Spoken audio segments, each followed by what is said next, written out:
Hello students, welcome back to my channel Geography Grow. This is our fourth episode of class 10th history chapter number 3 Nationalism in India, Bharat में राष्ट्रवाद। हम बात कर रहे थे बापू की, अपने बापू की नहीं, बापू गांधी की, उनके आंदोलनों की। इस एपिसोड में भी हम बात करने वाले हैं गांधी जी और उनके आंदोलनों की।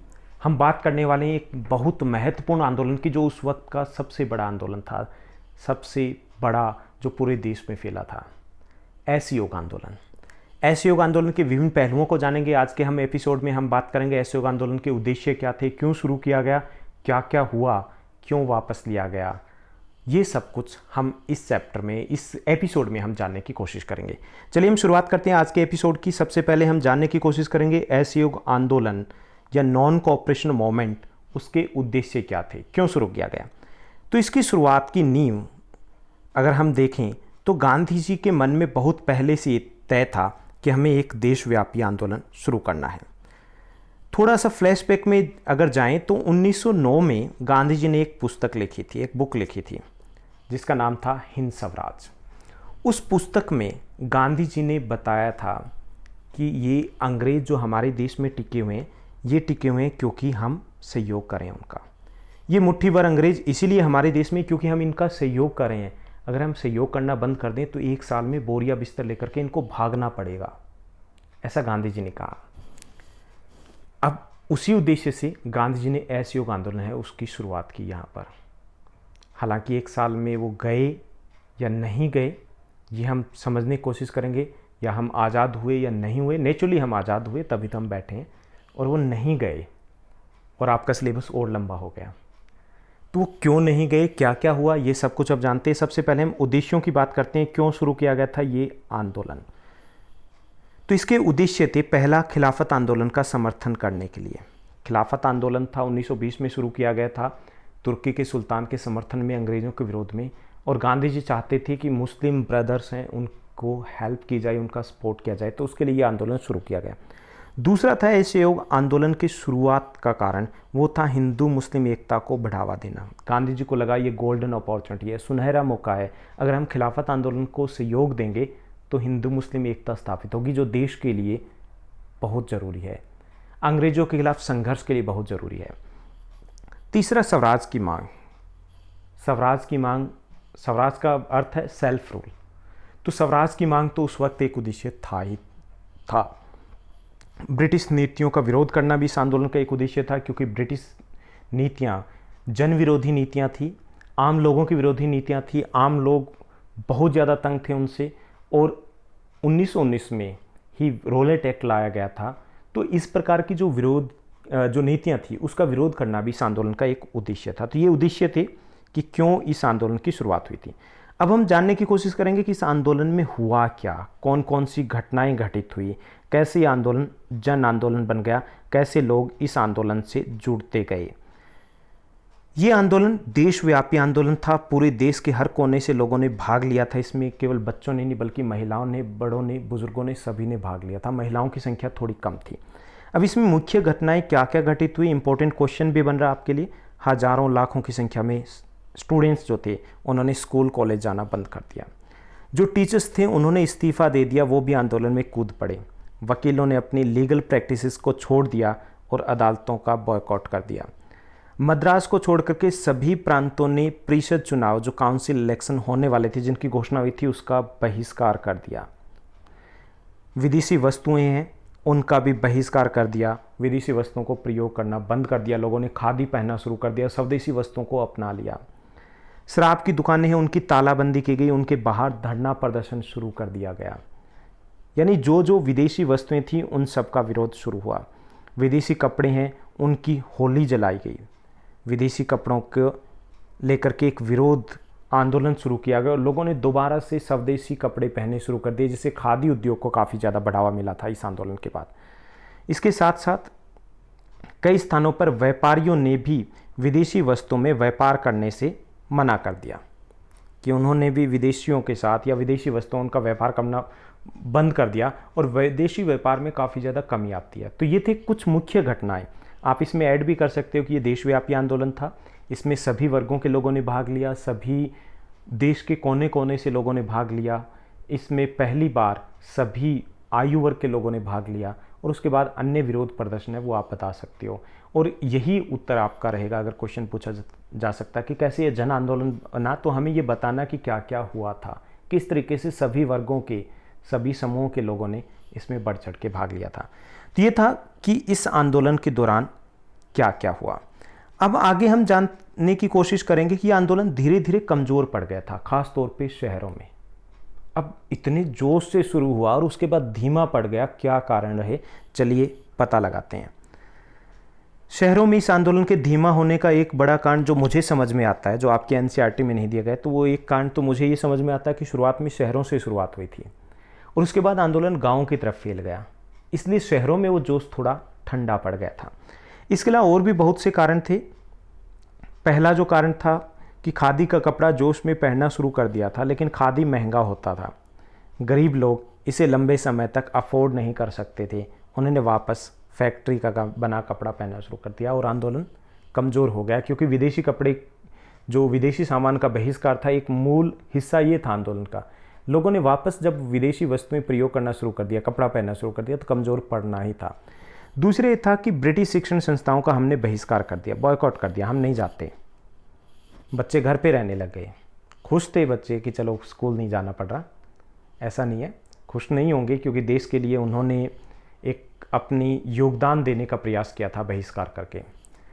तो वो लंबे समय तक उसका विरोध नहीं कर पाए, क्योंकि कोई वैकल्पिक भारतीय संस्थान नहीं था। वो लंबे समय तक घर पे नहीं रह सकते थे, पढ़ना भी था।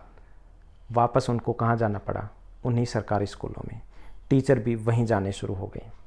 तीसरा था वकील या अधिकारी जिन्होंने रिजाइन दे दिया था, त्यागपत्र दे दिया था, वो आय के बिना नहीं रह सकते थे। अब कुछ समय के बाद वो भी सरकारी अदालतों में, कार्यालयों में वापस काम से जुड़ गए, और इस कारण जो लोग उस आंदोलन से जुड़े थे वो वापस अपने काम पे लौट आए और ये आंदोलन धीमा पड़ गया। अब एक और महत्वपूर्ण टॉपिक, जो बहुत अधिक महत्वपूर्ण टॉपिक है, इंपॉर्टेंट टॉपिक है। अगर मुझे कोई एक क्वेश्चन चुनने के लिए कहा जाए कि इस चैप्टर में से 5 मार्क्स का एक क्वेश्चन देना, आपको सिर्फ क्वेश्चन पेपर आपको तैयार करना है, तो मैं इस क्वेश्चन को चुनूंगा। काफ़ी बार आपके बोर्ड एग्जामिनेशन का हिस्सा रहा ये क्वेश्चन कि असहयोग आंदोलन के दौरान विभिन्न लोगों ने भाग लिया, लेकिन उनके लिए स्वराज का अर्थ अलग अलग था।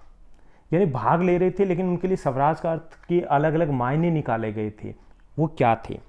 तो इसमें हम 3 केस स्टडी लेंगे, 3 उदाहरण लेंगे और समझने की कोशिश करेंगे कैसे अलग अलग लोगों के लिए स्वराज के अर्थ अलग अलग थे। सबसे पहले अवध की केस स्टडी है, अवध के किसानों के लिए।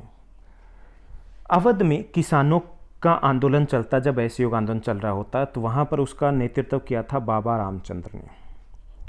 पहले हम बाबा रामचंद्र के बारे में जान लेते हैं। बाबा रामचंद्र एक सन्यासी थे और ये पहले गिरमिटिया मजदूर के तौर पर फिजी, जो ऑस्ट्रेलिया की साइड में एक कंट्री है छोटा सा, जहाँ पर अधिकांश भारतीय है 50%, तो वहाँ पर वो गिरमिटिया मजदूर के तौर पर फिजी गए थे। बाद में वापस आए और वो ताल्लुकदारों और जमींदारों के खिलाफ थे और उनकी मांगे थी, जैसे जो किराए पे ज़मीन दी जाती थी, जो लगान अधिक होता था उसका, मुफ्त श्रम जो बेगार करवाया जाता था, या करों में रियायत, ऐसी उनकी मांगे थी। तो बाबा रामचंद्र कौन थे? जिन्होंने किसान आंदोलन का नेतृत्व किया था अवध में। अवध कहाँ है? यूपी जो एरिया है, स्पेशली यूपी का जो ईस्टर्न पार्ट है वो अवध था, मेन सेंटर यही था अवध का। तो अवध में किसानों के आंदोलन का नेतृत्व बाबा रामचंद्र करते हैं। ठीक है, हमें यहीं तक याद रखना, ये डिटेल मैंने दी है सिर्फ बाबा रामचंद्र कौन थे उसको जानने के लिए। तो अवध में किसान आंदोलन करते हैं, किस आंदोलन में भाग लेते हैं? असहयोग आंदोलन में। लेकिन यहाँ पर लोगों के लिए स्वराज का अर्थ अलग था। उनके लिए स्वराज का अर्थ था कि अगर स्वराज आया तो क्या होगा? उनके लिए था कि अगर स्वराज आ गया तो लगान में कमी होगी, अगर स्वराज आ गया तो जमींदारी प्रथा की समाप्ति हो जाएगी, अगर स्वराज आ गया तो ज़मीन का दोबारा बंटवारा होगा, उनको ज़मीनें मिलेगी, अगर स्वराज आ गया तो जमींदारों का सामाजिक बहिष्कार किया जाएगा। तो उनके लिए स्वराज के लिए भाग ज़रूर ले रहे थे, लेकिन उनके उद्देश्य अलग अलग थे। यह आंदोलन हालांकि पूरे जोश के साथ चलता है। पंडित जवाहरलाल नेहरू भी इस आंदोलन में भाग लेने के लिए पहुंचते हैं और अक्टूबर 1920 में यहाँ पर अवध किसान सभा का भी गठन किया जाता है। ये भी क्वेश्चन 1 मार्क्स में एनटीएससी में आता है। अवध किसान सभा का गठन कब हुआ, किसने किया? तो पंडित जवाहरलाल नेहरू करते हैं इसका गठन 1920 में। लेकिन क्योंकि ये आंदोलन में इनके उद्देश्य अलग थे, स्वराज का अर्थ अलग था। तो ये हमारे लिए ज़्यादा इम्पोर्टेंट है कि स्वराज का अर्थ उनके लिए क्या था, क्योंकि ये 5 मार्क्स के क्वेश्चन में हमें बताना है। कई स्थानों पर लोग हैं वो हिंसक भी हो जाते हैं इस आंदोलन के दौरान। ये अफवाहें फैल जाती है कि गांधी जी ने कहा है, उन्होंने घोषणा की है कि कोई कर नहीं देगा और गरीबों के बीच में भूमि का पुनर्वितरण होगा। तो इससे और ज़्यादा जोश बढ़ जाता है, कई जगह पे हिंसक होकर के जमींदारों पर हमले करने शुरू कर दिए जाते हैं। तो ये था पहली केस स्टडी की अवध में किसानों के लिए स्वराज का क्या अर्थ था। अब दूसरा हम बात करेंगे आंध्र प्रदेश में जो जंगल में आदिवासी लोग थे उनके लिए स्वराज का अर्थ क्या था। तो पहले हम थोड़ा सा जान लेते हैं कि वहाँ पर कौन थे। आंध्र प्रदेश के गोडेम हिल्स इलाके में औपनिवेशिक सरकार ने बड़े वन क्षेत्रों को बंद कर दिया था वन कानूनों के अधीन। यानी वहाँ पर लोग थे अपने मवेशियों पशुओं को चराने के लिए नहीं जा सकते थे, ईंधन की लकड़ी इकट्ठा नहीं कर सकते थे, फल इकट्ठा नहीं कर सकते थे, उसके लिए परमिशन की आवश्यकता थी। ये वन कानूनों के तहत हुआ था। हम बैकग्राउंड जान रहे पहले क्या हुआ था। ये यहाँ पर जिन्होंने वहाँ के आदिवासियों का नेतृत्व किया उनको दिखाया गया अलीरू सीताराम राजू। तो इस पहाड़ी के लोग जब ऐसे प्रतिबंध लगाए गए, वहाँ पर कई प्रकार के प्रतिबंध लगा दिए गए थे आदिवासियों के ऊपर। आदिवासी किस में रहते हैं, जंगलों में रहते हैं, उन्हीं के ऊपर निर्भर करते हैं। तो वो लोग नाराज़ हो गए क्योंकि ये उनकी आजीविका थी। उन्हें लगा उनके अधिकारों को छीना जा रहा है। अब छीना ही नहीं जा रहा बल्कि उन्हें सड़क निर्माण जैसे कार्यों को करने के लिए मजबूर कर दिया। बेगार कार्य करवाया जाता था, ज़बरदस्ती कार्य करवाया जाता था। तब वहाँ पर एक आदिवासी उभर के सामने आते हैं जो उनका नेतृत्व करते हैं, वो है अलीरू सीताराम राजू। अब ये बता दूं कि ये एक ही व्यक्ति का नाम है। कहीं ये सोचो अलीरू अलग है, सीताराम अलग है, राजू अलग है। तो अलीरू सीताराम राजू जो थे वो इस आंदोलन का यहाँ पर नेतृत्व करते हैं। कब? जब असहयोग आंदोलन चल रहा होता है। उसने दावा किया था, थोड़ा सा हम अलीरू सीताराम राजू के बारे में जान ले। सीताराम राजू हैं, उन्होंने दावा किया था कि उनके पास कई प्रकार की विशेष शक्तियाँ हैं, सुपर पावर्स हैं, और वो भविष्यवाणियाँ कर सकते हैं कि क्या होने वाला है। वो लोगों को ठीक कर सकते हैं, अगर बुलेट शॉट लगे तो भी उनको जीवित कर सकते हैं, और बहुत पॉपुलर हो जाते हैं वहाँ के लोगों के बीच में। तो वो वहाँ के लीडर होते हैं। अब लोगों ने असहयोग आंदोलन में भाग लिया बढ़ चढ़ के। अब राजू हैं वो भी असहयोग आंदोलन गांधी जी से प्रेरित थे। उन्होंने लोगों का खादी पहनो, शराब छोड़ने के लिए भी उनको तैयार किया, लेकिन साथ साथ ही एक कॉन्ट्राडिक्टरी थी। उन्होंने कहा कि भारत को केवल बल के प्रयोग से ही मुक्त किया जा सकता है, अहिंसा से नहीं। यानी कि वो प्रेरित भी थे लेकिन वो अहिंसा में विश्वास नहीं रखते थे। तो ये थे अलीरू सीताराम राजू कौन थे। अब ये हमें बताना है कि वहाँ के लोगों के लिए स्वराज के क्या अर्थ था। यहाँ के लोगों के लिए भी स्वराज का अलग अर्थ था। भाग जरूर लिया था असहयोग आंदोलन में। यहाँ के लोगों के लिए स्वराज का अर्थ था वन कानूनों की समाप्ति, कि वन कानून समाप्त हो जाएंगे, स्वराज आएगा। तो अगर स्वराज आएगा तो बेगार की समाप्ति हो जाएगी, हमें मुफ्त में कार्य नहीं करना पड़ेगा। अगर स्वराज आएगा तो हमें वन पर अधिकार दोबारा मिल जाएगा। तो दूसरे जैसे अवध के किसानों के लिए स्वराज का अर्थ था अलग, ऐसे ही इनके लिए स्वराज का अर्थ था अलग। तीसरी जो केस स्टडी है वो चाय के असम के बागानों के श्रमिकों की। बागान श्रमिक कौन होते हैं? जो बागानों में काम करने वाले श्रमिक होते हैं वो बागान श्रमिक होते हैं। कितनी अच्छे से डेफिनेशन बताई ना मैंने आपको।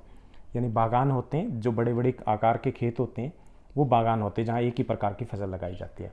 तो वहाँ पे जो काम करते थे उन श्रमिकों की हम बात करें तो उनके लिए असहयोग आंदोलन में उन्होंने भी भाग लिया, लेकिन उनके लिए भी स्वराज का अलग अर्थ था। क्या अर्थ था? 1859 के अंतर्देशीय प्रवासन अधिनियम, 1859 के इनलैंड इमिग्रेशन एक्ट एक कानून था। उसके तहत बागान श्रमिकों को चाय के बागान छोड़ने की अनुमति नहीं होती थी, यानी कि बिना परमिशन के वो नहीं जा सकते थे। ओके, और परमिशन उनको दी नहीं जाती थी। इसका मतलब था वो जा ही नहीं सकते, जो आ गए वो आ गए। उस कानून के तहत उनको बहला फुसला करके कई वादे करके ले आया जाता था और फिर जाने नहीं दिया जाता। जब उन्होंने असहयोग आंदोलन के बारे में सुना तो हजारों श्रमिकों ने अधिकारियों को ललकारा। उनको कहा सज हो जाइए, आप युद्ध के लिए तैयार हो जाइए, अब स्वराज आने वाला है। उन्होंने वो इलाका छोड़ दिया, घर के लिए निकल लिए जहाँ से थे, बिहार से थे, बंगाल से थे, उड़ीसा से थे या मध्य प्रदेश से थे। तो उन लोगों के लिए भी स्वराज का अलग अर्थ था। उनके लिए था कि स्वराज आएगा तो क्या होगा, तो उनका अर्थ था कि अगर स्वराज आया तो जिस स्थान पर वो काम करें वहाँ से स्वतंत्र रूप से उन्हें बाहर जाने घूमने का अधिकार मिल जाएगा। उन्हें लग रहा था कि अगर स्वराज आए तो उन्हें गांव वापस जाने की अनुमति मिल जाएगी। उन्हें यह भी था कि अगर गांधी राज आ गया, स्वराज आ गया, तो सभी को उनके अपने गांव में ज़मीन दी जाएगी। तो उन लोगों ने भी भाग लिया, लेकिन उनके लिए स्वराज का अर्थ अलग था। तो हमने 3 उदाहरण लिए, अवध के किसान, आंध्र प्रदेश के आदिवासी और असम के चाय बागान में काम करने वाले श्रमिक। इन तीनों के लिए स्वराज के अर्थ अलग अलग थे। तो एक बहुत इंपॉर्टेंट क्वेश्चन ये बन रहा है कि विभिन्न समुदायों के लिए स्वराज का अलग अलग अर्थ था, उदाहरण देख के बताइए। तो आपको इतना डेप्थ नहीं जाना है, आपको बताना है, थोड़ा सा बताना है कि अवध के किसानों ने भाग लिया, फिर उनके लिए स्वराज का क्या अर्थ था, थोड़ा सा बताना है आदिवासियों के बारे में, और थोड़ा सा एक्सप्लेन करना है असम के चाय बागानों के श्रमिकों के लिए स्वराज का क्या अर्थ था। जो बीच में मैंने बताया वो इसलिए बताया कि NTSC एग्जाम के लिए या 1 मार्क्स के लिए हमें डीपली भी समझना चाहिए, क्योंकि यहाँ से बेस बनेगा। तो ये था अलग अलग समुदायों के लिए स्वराज का क्या अर्थ था। अब हम आर्थिक मोर्चे पर असहयोग आंदोलन के प्रभाव की बात करेंगे कि आर्थिक तौर पर असहयोग आंदोलन के क्या कोई परिणाम निकले। सामाजिक तौर पर हमने देखा देश में राष्ट्रवाद का उदय हुआ, राष्ट्रवाद का विकास हुआ, अंग्रेजों का विरोध हुआ, लेकिन क्या आर्थिक आधार पर भी उनको कोई नुकसान हुआ? चलिए हम देखते हैं। विदेशी वस्तुओं का बहिष्कार किया गया, इसका अर्थ था विदेशी व्यापार की कमर टूट गई। शराब की दुकानों पर धरना प्रदर्शन किया गया, ये भी विदेशी व्यापार की कमर तोड़ने वाला था। विदेशी कपड़ों को भारी अलाव में जलाया गया, उनकी होली जलाई गई, इससे भी विदेशी व्यापार को धक्का लगा। 1921 और 22 के बीच में विदेशी वस्तुओं और कपड़ों का आयात 50% रह गया, आधा हो गया। जो विदेशी आयात था विदेशी वस्तुओं का 102 करोड़ रुपए था, उस वक्त बहुत ज़्यादा था, ये 102 करोड़ रुपए भी वो 51 करोड़ रुपए रह गया, एग्जैक्ट 50% के आसपास रह गया। तो आर्थिक तौर पर कहें तो काफ़ी बड़ा झटका था उनके लिए। इसके साथ साथ व्यापारी जो थे उन्होंने भी इन घटनाओं का विरोध किया। उन्होंने विदेशी वस्तुओं और विदेशी व्यापारों जो व्यापारी हैं उनके साथ व्यापार करने से इनकार कर दिया। भारतीय कपड़ा मिलों के लिए संजीवनी सिद्ध हुआ कि कपड़ा मिल है या हथकरघा उद्योग है या खादी उद्योग है, उसका उत्पादन तेज़ी से बढ़ा। तो भारतीयों के लिए इसके सकारात्मक परिणाम थे, जबकि अंग्रेज़ों के लिए जो ब्रिटिश व्यापारी थे उनके लिए एक बड़ा झटका था। तो ये था असहयोग आंदोलन क्या था, कैसे हुआ, क्या प्रभाव पड़े, क्या घटनाएं हुई।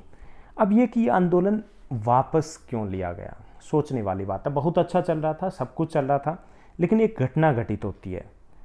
वो घटना थी चोरी चोरा की घटना। उसके कारण गांधी जी इस आंदोलन को वापस ले लेते हैं। तो ये भी एक इम्पोर्टेंट क्वेश्चन है, 2 तरीके से पूछा जाता है बोर्ड एग्जामिनेशन में। असहयोग आंदोलन की वापसी के क्या कारण थे, गांधी जी ने इस आंदोलन को वापस क्यों लिया, या फिर चोरी चोरा की घटना क्या थी।